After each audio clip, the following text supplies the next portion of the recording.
नमस्कार दोस्तों, स्वागत है आपका मॉडर्न 24x7 पे। दोस्तों 122 सब्सक्राइब हो चुके हैं।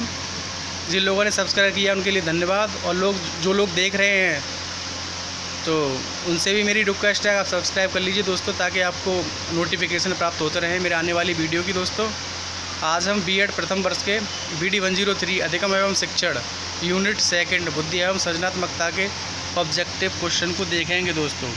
और हाँ दोस्तों, ये बीएड का जो प्रथम वर्ष का जो सिलेबस है सारी यूनिवर्सिटियों का एक ही है दोस्तों। सारी यूनिवर्सिटियों के लोग इसे देख सकते हैं। हाँ, आगरा यूनिवर्सिटी से ये प्रकाशन, अतुल प्रकाशन आगरा यूनिवर्सिटी से है, लेकिन दोस्तों सिलेबस सभी का एक जैसा ही रहता है दोस्तों। और आप लोग तो डेस्क्रिप्टिव की तैयारी कर ही रहे होंगे, थ्योरी वाला पढ़ ही रहे होंगे। मैं ये OMR प्रैक्टिस सेट लेकर आया हूँ दोस्तों, क्योंकि आगरा यूनिवर्सिटी में OMR संभावना है, OMR प्रश्न पत्र आने की दोस्तों। चलिए दोस्तों स्टार्ट करते हैं। इकाई सेकंड बुद्धि एवं सृजनात्मकता। दोस्तों ये कुछ टॉपिक है, इसको आप देख लीजिए पॉज करके दोस्तों। चलते हैं ऑब्जेक्टिव क्वेश्चन नंबर 1। बुद्धि पहचानने तथा सीखने की शक्ति है। तो ये कहा है क्रो एवं क्रो बुद्धि की प्रमुख विशेषता है। तो इसमें दोस्तों ये सभी हो जाएगा, आप देख लीजिए। विनी साइमन परीक्षण में संशोधन करने वाले हैं। टर्मन बुद्धि का त्रिआयामी सिद्धांत किसने दिया? तो ये दिया गिलफोर्ड ने। स्टैनफोर्ड ग्रे स्केल का विकास किस दिशा में किया गया था? तो ये किया गया था USA में। 125 अधिलब्धि IQ वाला किस वर्ग में आएगा? तो ये आएगा प्रखर बुद्धि में। शैक्षिक पिछड़ेपन के कारणों का पता लगाने के लिए प्रयोग किया जाता है निदानात्मक परीक्षण। सामूहिक शाब्दिक बुद्धि परीक्षण का उदाहरण है आर्मी अल्फा टेस्ट। सृजनात्मकता की कौन सी विशेषता नहीं है? तो केंद्रानुमुखता नहीं है। सृजनात्मकता मुख्यतः नवीन रचना या उत्पादन में होती है, यह कथन है ड्रेवर का। सृजनात्मकता से क्या तात्पर्य है? तो यह व्यक्ति में नए नए कार्य करने की क्षमता और शक्ति है।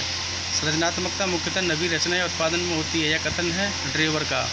सृजनात्मकता से तात्पर्य है यह व्यक्ति में नए नए कार्य करने की क्षमता और शक्ति है। फिर क्वेश्चन नंबर 14। मंदबुद्धि बालकों को पहचाना जा सकता है? तो देख लीजिए सभी के द्वारा पहचाना जा सकता है, ये आप देख लीजिए ऑप्शन। बुद्धि सीखने या अनुभव का लाभ उठाने की योग्यता, यह कथन है डियरबोर्न का। निष्पादन परीक्षण का निर्माण किया था हिली ने। दोस्तों हिली लिखा हुआ है, थोड़ा ब्लर हो गया है। निष्पादन परीक्षण की विशेषता है, तो ये देखिए जितनी विशेषताएं आप देख लीजिए, ये उपयुक्त सभी होगा इसमें। विस्मरण का कारण है, तो इसका होगा शारीरिक अस्वस्थता, मानसिक अस्वस्थता और समयांतराल की अधिकता, ये सभी होगा दोस्तों। शाब्दिक बुद्धि परीक्षण की विशेषता है, तो देख लीजिए अब ऑप्शन, ये उसमें भी ऑप्शन दा होगा। प्रशासन पद्धति के आधार पर बुद्धि परीक्षण है, तो व्यक्तिगत बुद्धि परीक्षण, सामूहिक बुद्धि परीक्षण दोनों होगा दोस्तों। विषय वस्तु एवं भाषा के आधार पर बुद्धि परीक्षण है, तो शाब्दिक, अशाब्दिक और प्रदर्शन, ये तीनों होगा दोस्तों। रूप के आधार पर होगा दोस्तों गति परीक्षण और शक्ति परीक्षण। मानसिक योग्यता के आधार पर बुद्धि परीक्षण है, तो सामान्य और विशिष्ट परीक्षण। बुद्धि के द्विखंड सिद्धांत में कितने कारक निहित हैं? तो ये हैं 2 कारक दोस्तों। बुद्धि के द्विखंड सिद्धांत में G कारक किस योग्यता का प्रतीक है? तो ये सामान्य योग्यता का प्रतीक है। बुद्धि के द्विखंड सिद्धांत में S कारक किस योग्यता का द्योतक है? तो दोस्तों विशिष्ट योग्यता का द्योतक है। बुद्धि के द्विखंड सिद्धांत में निहित G कारक की विशेषता है, तो G कारक की विशेषता है जन्मजात योग्यता, सार्वभौमिक योग्यता, सामान्य मानसिक योग्यता एवं शक्ति। ऑप्शन 10 का राइट आंसर होगा दोस्तों। बुद्धि के द्विखंड सिद्धांत में निहित S कारक की विशेषता है, तो विशेष योग्यता, क्रिया में अंतर और विशिष्ट क्रियाएं, ये सभी ऑप्शन 10 राइट आंसर दोस्तों। सृजनशील बालक की विशेषता है दोस्तों अधिगम स्थानांतरण की तीव्र योग्यता पाई जाती है, समृद्ध कल्पना शक्ति होती है, विस्तार की तीव्र योग्यता पाई जाती है दोस्तों। उपयुक्त सारी योग्यता सृजनशील बालक की विशेषताएँ हैं। सृजनात्मकता का महत्व है शोध कार्यों में, निर्माण कार्यों में और नवीन रचना तथा उत्पाद में, इन सभी में सृजनात्मकता का महत्व है। थार्नडाइक के अनुसार बुद्धि कितने प्रकार की होती है दोस्तों? 3 प्रकार की होती है। बुद्धि शब्द का शब्द प्रयोग किसने किया था? बुद्धि का शब्द प्रयोग हर्बर्ट स्पेंसर ने किया। किसके अनुसार बुद्धि कार्य करने की एक विधि है? तो वुडवर्थ के अनुसार बुद्धि कार्य करने की एक विधि है। बुद्धि के द्विकारक सिद्धांत के समर्थक थे स्पीयरमैन। दोस्तों मैं पूरा इकाई कराता हूँ आप लोगों को, और मैंने यूट्यूब पे कुछ देखा है, कुछ लोग 10-20 क्वेश्चन डाल देते हैं, उस पर इतने सारे व्यू आते हैं, 200-300 लोग उसको एक बार में देख लेते हैं। मेरी एक वीडियो में एक हफ्ते भर में 100 व्यू आ पाते हैं दोस्तों। देख लीजिए कितनी मेहनत कर रहा हूँ, बस आप लोग लाइक और शेयर और कमेंट कीजिए दोस्तों। ठीक है दोस्तों, मैं ऐसी वीडियो लाता रहूँगा दोस्तों, साथ नहीं छोड़ूंगा दोस्तों, पूरा कंप्लीट कराऊंगा बीएड फर्स्ट ईयर का दोस्तों। बुद्धि के समूह कारक सिद्धांत के समर्थक थे तो थर्स्टन थे। किस मनोवैज्ञानिक ने बुद्धि का त्रिआयामी सिद्धांत दिया था? तो ये दिया था गिलफोर्ड ने। बुद्धि सीखने की योग्यता है तो ये बकिंघम का कथन है।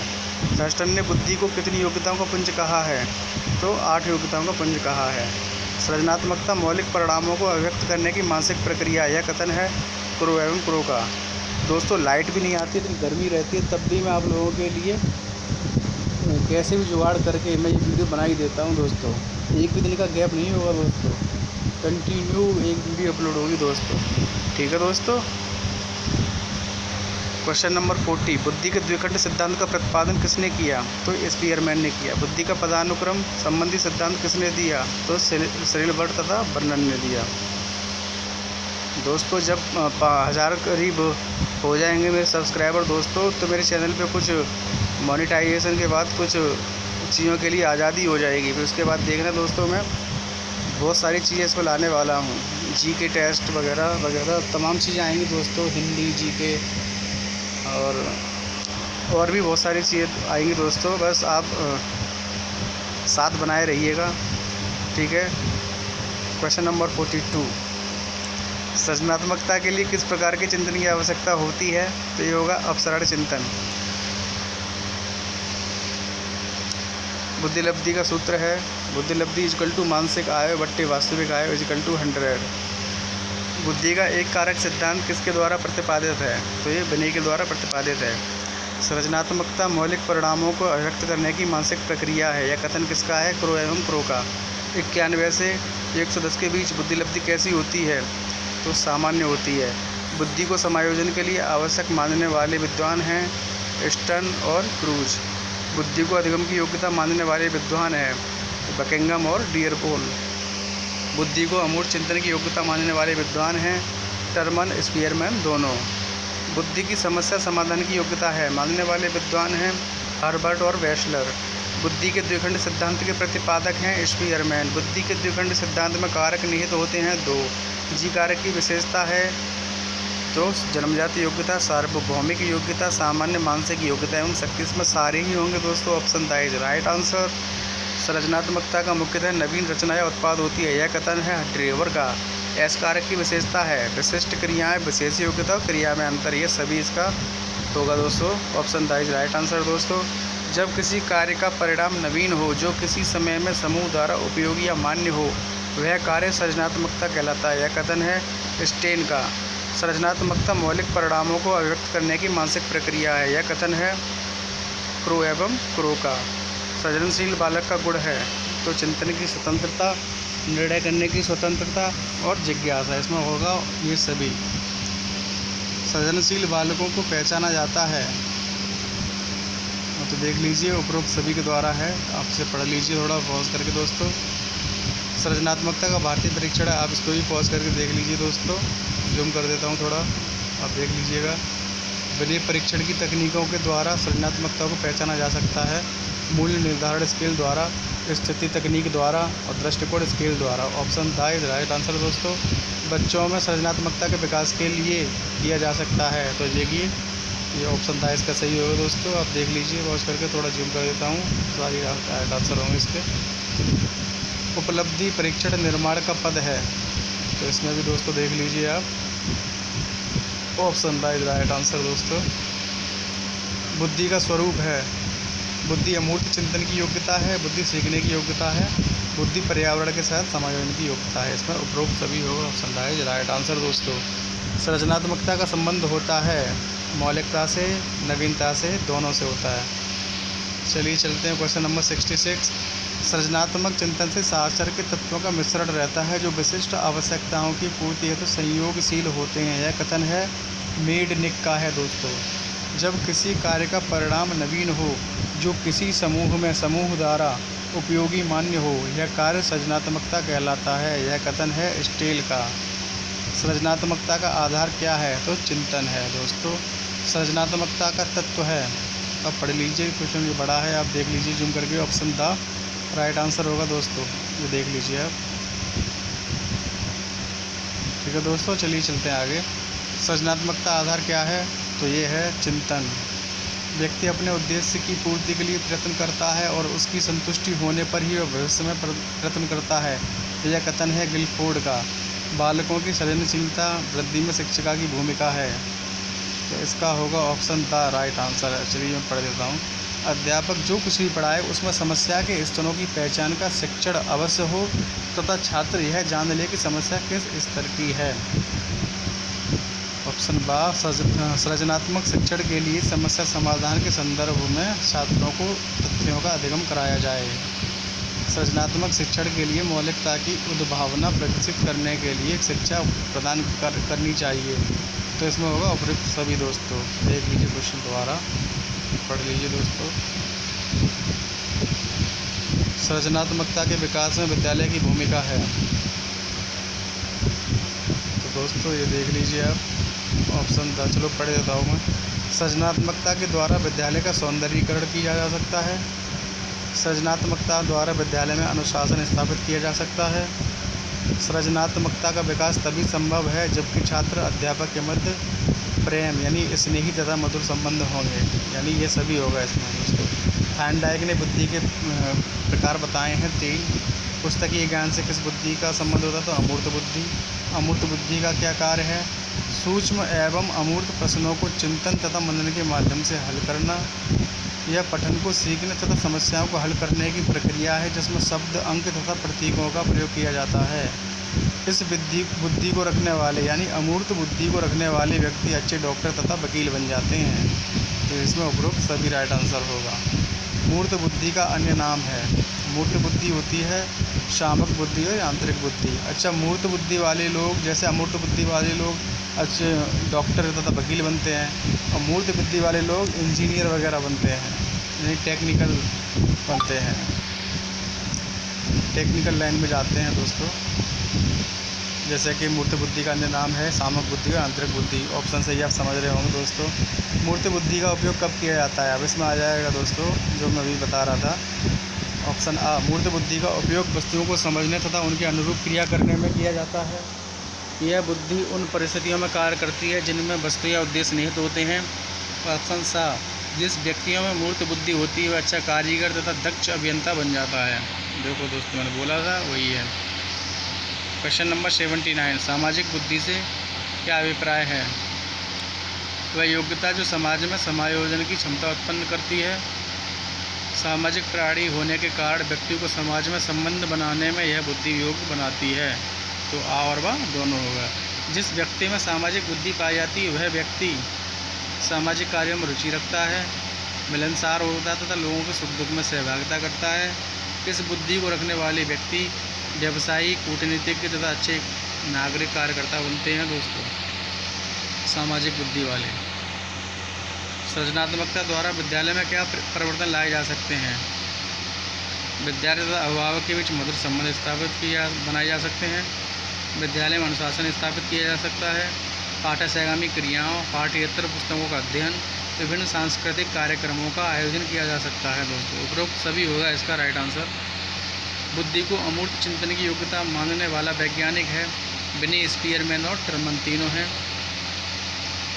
बुद्धि को अमूर्त चिंतन की योग्यता न मानने वाला वैज्ञानिक है। तो मानने वाले तो दोस्तों हो गए आपके स्पीयरमैन, बिनी और टर्मन, और जो नहीं मानता है वो है स्टर्न। बुद्धि को सीखने की योग्यता मानने वाला वैज्ञानिक है पिंटनर। बुद्धि पर्यावरण के साथ समायोजन की योग्यता यह मानना है इन सभी का, यानी पिंटनर, हर्बर्ट और स्टर्न का। बुद्धि को अनेक योग्यताओं का समुच्चय मानने वाला मनोवैज्ञानिक है वेस्लर, रेक्सनाइट और कार्लसैनिक, तीनों हैं दोस्तों। बुद्धि होती है किसी व्यक्ति के व्यक्तित्व का एक महत्वपूर्ण अंग, जन्मजात जिसका विकास वातावरण में होता है और समायोजन से घनिष्ठ रूप से संबंधित। ऑप्शन द उपरोक्त सभी राइट आंसर होगा दोस्तों। निम्नलिखित में से बुद्धि की परिभाषाओं का वर्ग कौन सा है? बुद्धि सीखने की योग्यता है, बुद्धि भावात्मक चिंतन की योग्यता है, बुद्धि नवीन वातावरण के साथ समायोजन की योग्यता है। Option the right answer. बुद्धि की सर्वोत्तम परिभाषा किसके द्वारा दी गई है? सर्वोत्तम परिभाषा दी गई है वेस्टर के द्वारा। व्यावहारिक बुद्धि को कहा जाता है मूर्त बुद्धि। सामान्य बुद्धि का प्रसार है 90 से 109। मानसिक आय का प्रत्यय किसने दिया था? तो ये टर्मन ने दिया था दोस्तों। बुद्धि लब्धि IQ का प्रत्यय किसने दिया था? तो ये भी टर्मन ने दिया था दोस्तों। बुद्धि के द्विकारक सिद्धांत का प्रतिपादन किसने किया था? तो ये स्पीयरमैन ने किया था दोस्तों। बुद्धि का त्रिआयामी सिद्धांत किसने दिया था? तो दिया था गिलफोर्ड ने दोस्तों। गिलफोर्ड ने अपने सिद्धांतों में कितने कारक बताए हैं? तो 120 कारक बताए हैं। थर्स्टन के सिद्धांत में बुद्धि के कितने कारक हैं? तो 9 कारक हैं दोस्तों। सबसे पहला बुद्धि परीक्षण कब बना था? तो ये बना था दोस्तों सन 1905 में। विनय मापक का संशोधन टर्मन द्वारा कब नहीं किया गया था? कब नहीं किया गया था दोस्तों, पूछ रहा है। तो पहले चलते हैं कब किया गया था। तो ये 1916 में किया गया था, 1937 में किया गया था, 1960 में किया गया था, 1920 में नहीं किया गया था दोस्तों। भारतवर्ष में प्रथम बुद्धि परीक्षण की रचना किसने की थी? तो C.H. राइस ने की थी। भारतीय मनोवैज्ञानिकों में से कितने बुद्धि परीक्षण की रचना नहीं की है? तो ये हैं डॉक्टर LV त्रिपाठी। तो ये हैं दोस्तों doctor LV Tripathi. Question number 102, बुद्धि लब्धि के सूत्र में 100 का गुणा क्यों करते हैं? तो दशमलव हटाने के लिए करते हैं दोस्तों। सबसे पहला सामूहिक बुद्धि परीक्षण कौन सा है? तो ये army alpha and army beta परीक्षण। गिलफोर्ड के अनुसार बौद्धिक क्रियाएं कितनी होती हैं? तो बौद्धिक क्रियाएं 5 होती हैं गिलफोर्ड के अनुसार। गिलफोर्ड ने कितनी मौलिक मानसिक योग्यताओं के आधार पर बुद्धि की संरचना का निर्माण किया है? तो 3 मानसिक योग्यताओं के आधार पर बुद्धि की संरचना का निर्माण किया है।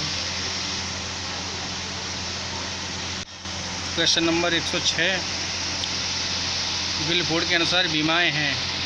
तो ये संक्रियाएँ, अंतर्वस्तु और उत्पाद, ये सारी बीमाएँ गिलफोर्ड के अनुसार हैं। गिलफोर्ड के अनुसार बौद्धिक क्रियाएँ हैं संरचनात्मक अर्थ, स्मृति अर्थ और बहुमुखी चिंतन, ये सभी गिलफोर्ड के अनुसार बौद्धिक क्रियाएँ हैं। प्रत्यदर्श सिद्धांत का प्रतिपादन किसने किया था? तो ये किया था थॉमसन ने।